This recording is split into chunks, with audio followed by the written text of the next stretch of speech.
Money Monday, and in our Money Money segment today, we have a very special guest, Melissa Brown, Executive Director of the Buffalo and Erie County Historical Society. Brought some actual money.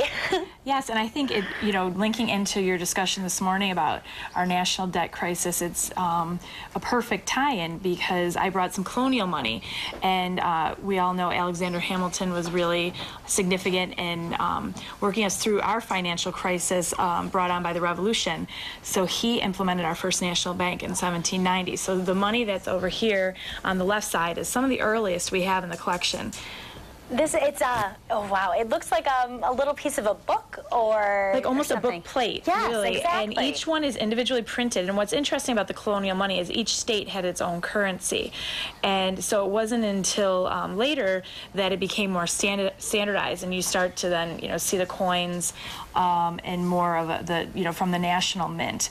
But what's interesting is, brilliant as Alexander Hamilton was, we had a local counterpart in Elbridge Spalding, and the Spalding Exchange Building, he was really became known as the father of the greenback because he's the one that instituted a national currency that was consistent in February 1863. So you can see here, this is actually Buffalo. This was money printed in Buffalo prior to that.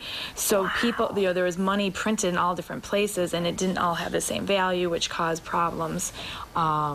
Inconsistency. Yeah, how did that work? If you had 10 pounds from Delaware and you took it to New York? Well, it would end up, there were inflations and different things in different states, so that was one of the things they were moving away from and trying to bring the states together, because for so long they had worked on their own, governance, essentially, before the Revolution, that it was hard, that kind of evolution afterwards, to bring people to a consistent way to be together.